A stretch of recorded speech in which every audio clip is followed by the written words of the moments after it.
कृष्ण में अति प्रिय माता पिताओं, भाइयों बहनों एवं बच्चों, हम लोग माता मरियम के बारे में पिछले 8 दिन से हम लोग मनन चिंतन करते आ रहे हैं और नवीना प्रार्थना करते आ रहे हैं। जिस प्रकार माता मरियम जब से वो चुने गई थी ईश्वर की माँ बनने के लिए, वो केवल ईश्वर की केवल माँ नहीं रही, परंतु हम सबों के माँ के रूप में भी वो रही है।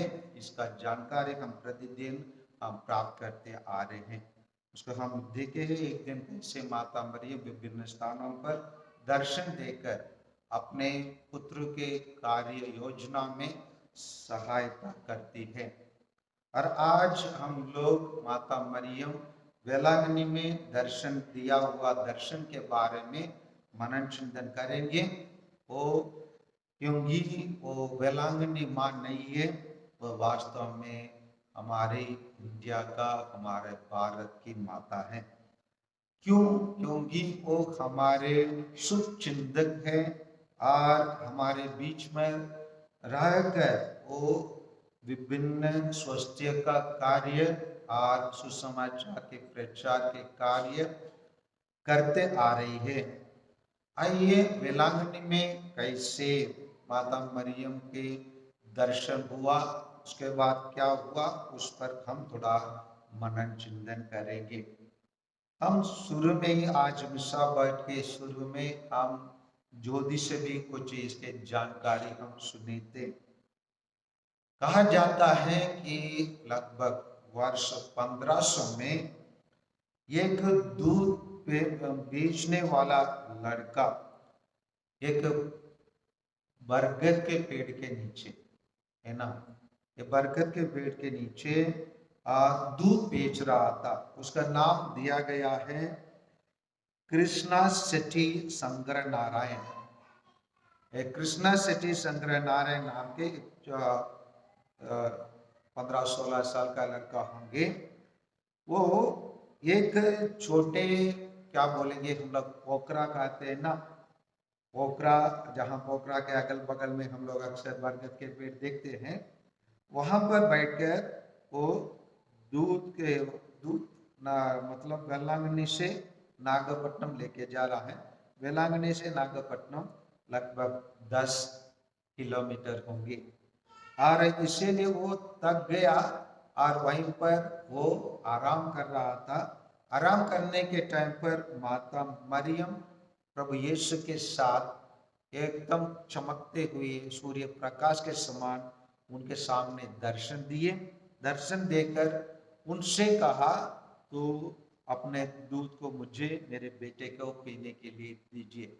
ये सब वास्तव में ये तो नहीं प्रभु यीशु को दूध की जरूरत है। कहीं कुछ जैसे हम लोग कोई भी चीज शुरुआत करने में कहीं से तो शुरू करना है। वो माता मरियम अपना दर्शन देना चाहती थी और कहीं से वो शुरू करना चाहती थी।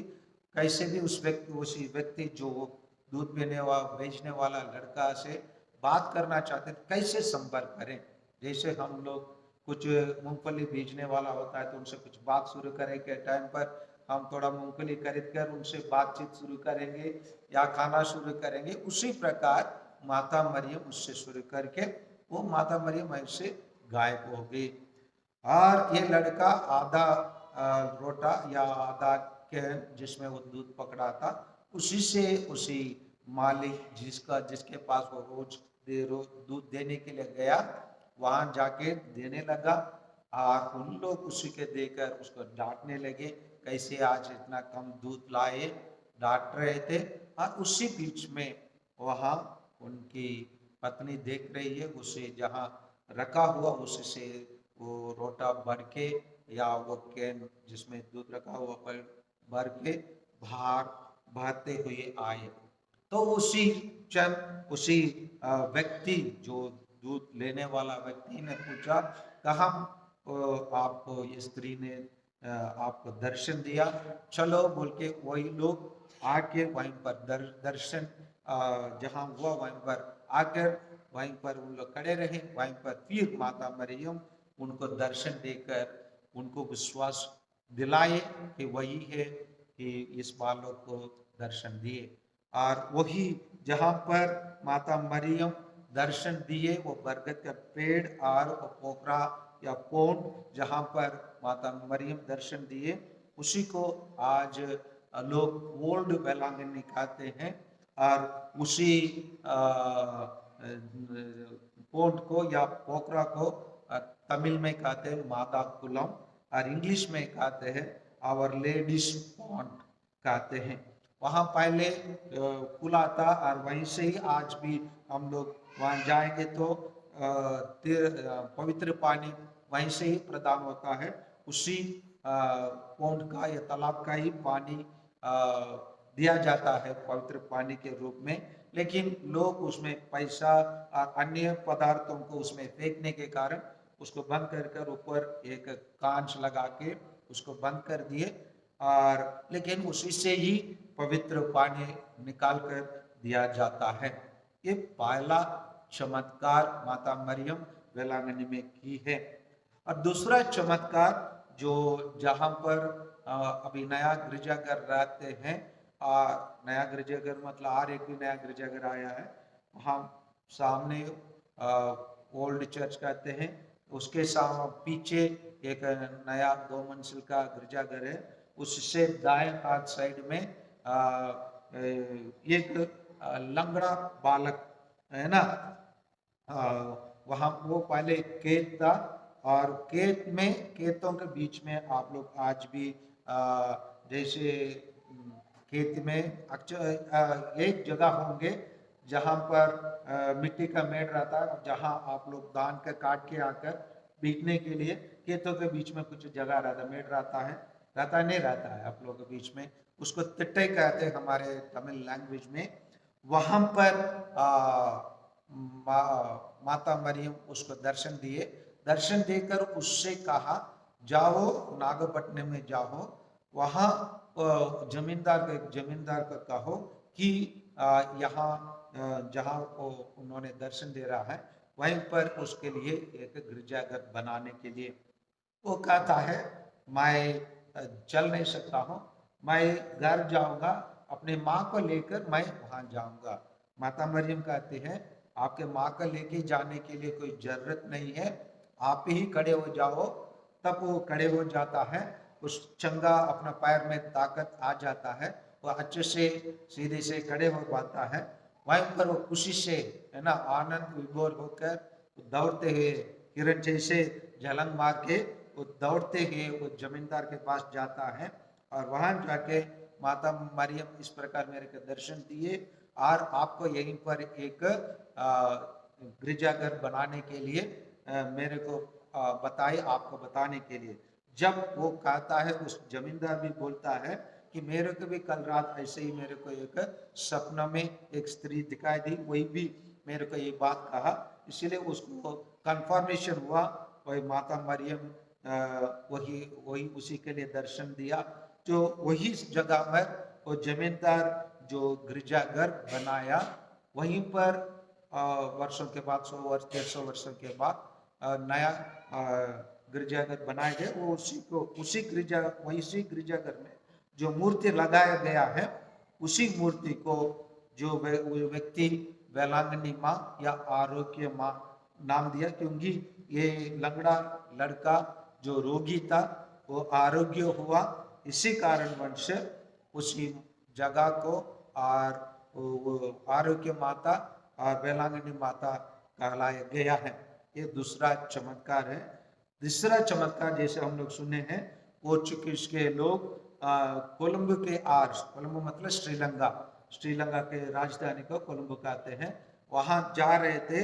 जाने के टाइम पर अचानक उनका जहाज या नौ कह सकते हैं तूफान में फंस गया। तूफान में फंसने के कारण उन लोग प्रार्थना किए हैं कि जहां हम पहुंचेंगे, माता मरियम पोर्चुगीज लोग ज्यादा माता मरियम से भक्ति रहते, भक्ति यार डिवोटीज लोग है, भक्त लोग है, इसलिए उन लोग माता मरियम से निवेदन किए और जहां हम पहुंचेंगे वहां हम लोग एक मंदिर बनाएंगे बोल के। जैसे उन लोग पहुंचे हैं जहां ये पुराना मंदिर जहां रहा, जो बनाया गया इस जमींदार, नागपट्टनम के जमींदार के द्वारा, वहीं पर उसी को तोड़ के नया गिरजाघर उन लोग बनाए। और वो गिरजाघर तो जो वो कहते हैं, जो सामने वाला, आप लोग गए, कितने लोग वेलांगनी गए? आप लोग गए?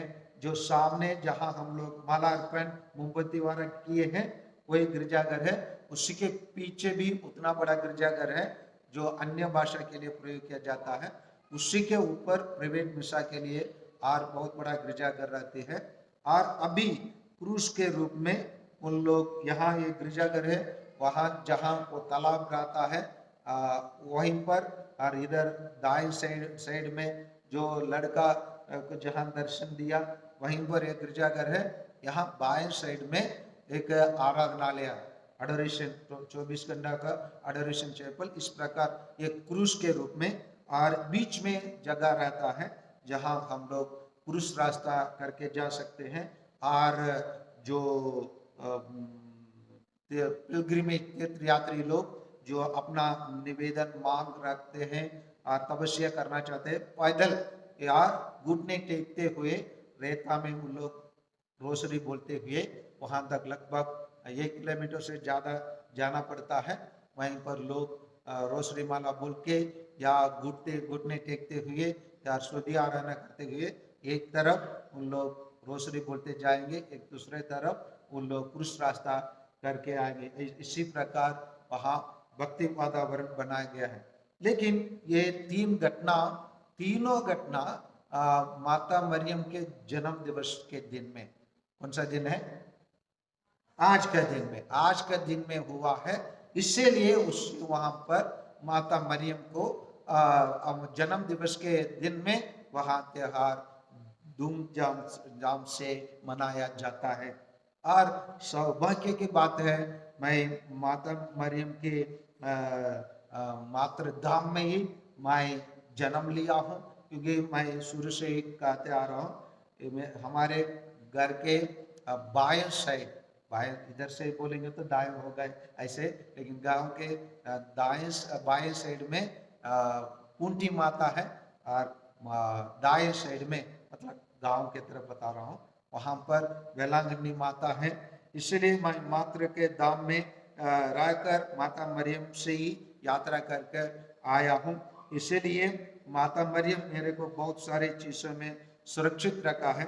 और यहाँ जो चमत्कार किया जाता है, और अधिकांश लोग गैर ईसाई है, गैर ईसाई लोग माता मरियम के पास जाते हैं। और जैसे सेंट बर्नार्ड ने कहा है, वो वैसे ही वहाँ उसके पास जो गए, सुनने में कभी नहीं आया कि कोई उन लोग छोड़े गए हैं, बिना सुनकर छोड़े गए हैं। इसीलिए माता मरियम एक मार्गदर्शक में रूप में, जैसे मैंने शुरू के दिन में बताया, माता मरियम ईश्वर की माँ। ईश्वर की माँ क्यों है? क्या ईश्वर को उन्होंने बनाया क्या? नहीं, ईश्वर उनसे जन्म लिया। जैसे एक राजा का माँ होता है, उसका राजमाँ कहते, इसलिए ईश्वर को जन्म दिया, इसलिए वो ईश्वर माँ है। और वो कलीसिया की माँ है। क्यों कलीसिया की माँ?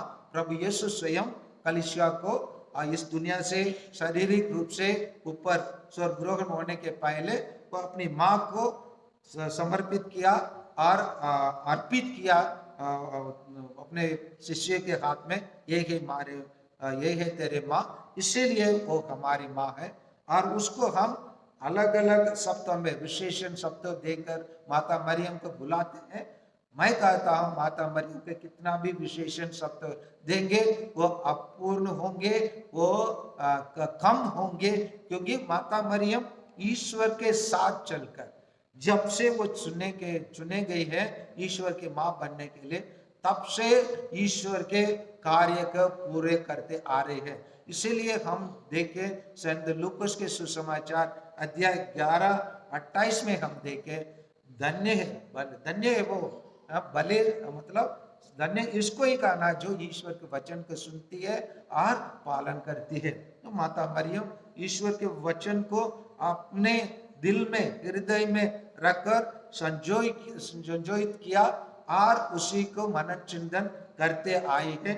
इसीलिए इसी माता मरियम के पास, जो हमारे भारत देश के लिए आरोग्य माता है, वेलांगनी माता है, इसी माता के पास हम प्रतिदिन आने के लिए हम कष्ट करें और अपने घर में प्रतिदिन रोसरी माला बोलिए, क्योंकि रोसरी माला में पूरा बाइबल का रहस्य छुपा हुआ है। क्योंकि हम रोसरी में हम कभी आनंद का भेद बोलते हैं और कभी महिमा का भेद बोलते हैं, कभी दुख का भेद बोलते हैं और कभी ज्योति का भेद बोलते हैं। इसी सब चीज में माता मरियम है, प्रभु यीशु है और पूरा बाइबल का रहस्य है और पूरा संस्कार है। इसीलिए हम आइए इस माता मरियम के पास निरंतर हम प्रार्थना करते रहें।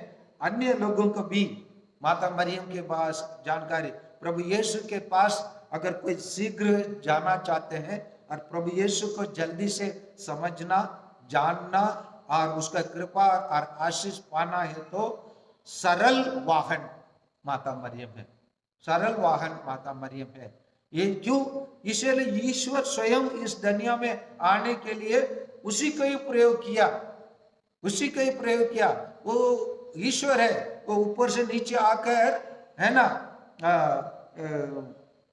नीचे आकर मैं हूँ ईश्वर बोल के वो काम करके जा सकता था, लेकिन वो उचित समझा वो किसी एक मानव को प्रयोग करे इस धरती में आने के लिए।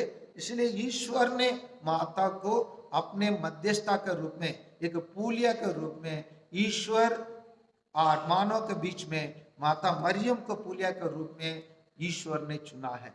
इसीलिए हम उसके पास आए और उसी के पास अन्य लोगों के बारे में हम बताएं, ताकि माता मरियम की कृपा और ईश्वर की कृपा हम प्रत्येक जन को मिले, ताकि हम प्रत्येक जन, जिस प्रकार माता मरियम, जब स्वर्गदूत ने क्या संबोधित करते हुए माता मरियम को क्या कहा, प्रणाम ईश्वर की कृपा पात्री, और वही कृपा पात्र और पात्री प्रभु यीशु ईश्वर हमें देना चाहता है, बनाना चाहता है।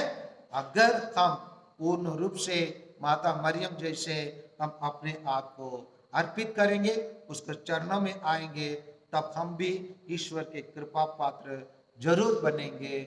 आमीन।